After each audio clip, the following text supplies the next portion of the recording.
খয়বরের যুদ্ধ শেষ হয়েছে, মুসলমানদের বিজয় এসেছে, কিন্তু সেই বিজয়ের ছায়াতেই লুকিয়ে ছিল এক ভয়ঙ্কর ষড়যন্ত্র। এক ইহুদি নারী, জয়নাব বিনতে আল হারিস, বাহ্যিকভাবে শান্ত কিন্তু অন্তরে প্রতিশোধের আগুন। সে পরিকল্পনা করল এমন এক কাজ যা ইতিহাসে কলঙ্ক হয়ে থাকবে।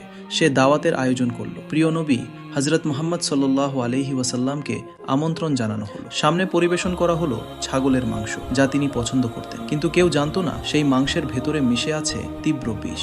নবীজি সাল্লাল্লাহু আলাইহি ওয়াসাল্লাম এক লোকমা মুখে দিলেন। ঠিক সেই মুহূর্তেই আল্লাহর বিশেষ হেফাজতে তিনি অনুভব করলেন কিছু একটা অস্বাভাবিক। তিনি সঙ্গে সঙ্গে খাবারটি ফেলে দিলেন, কিন্তু ততক্ষণে সামান্য অংশ তার পাকস্থলীতে পৌঁছে গিয়েছিল। সেদিন তিনি বেঁচে গেলেন, কিন্তু বিষের প্রভাব থেকে গেল শরীরে, নীরব লুকানো যন্ত্রণা হয়ে। অনেকদিন পর জীবনের শেষ প্রহরে তিনি তার প্রিয় স্ত্রী আয়েশা রাদিয়াল্লাহু তাআলা আনহাকে বললেন, হে আয়েশা, খয়বরের সেই বিষের যন্ত্রণা আমি এখনো অনুভব করছি। মনে হচ্ছে তা আমার হৃদয়কে ছিন্ন ভিন্ন করে দিচ্ছে। কি অসহনীয় কষ্ট! অথচ সেই কষ্টের মাঝেও তার মুখে ছিল না নিজের জন্য আহাজারি। তিনি বারবার বলতেন, উম্মতি উম্মতি, নিজের উম্মতের চিন্তায় কাঁদতেন। মৃত্যু যন্ত্রণার মাঝেও আমাদের কথা ভাবতেন। এটাই ছিল তার ভালোবাসা, নিঃস্বার্থ, সীমাহীন। ভাবুন তো, আমরা কি সেই ভালোবাসার মূল্য দিচ্ছি? আমরা কি তার সুন্নাহ মেনে চলছি? যদি সত্যিই আপনি প্রিয় নবী সাল্লাল্লাহু আলাইহি ওয়াসাল্লামকে ভালোবাসেন, তাহলে ভিডিওতে একটা লাইক করে চ্যানেলের সাবস্ক্রাইব করে দিন এবং কমেন্টে আই লাভ মুহাম্মদ লিখে দিন।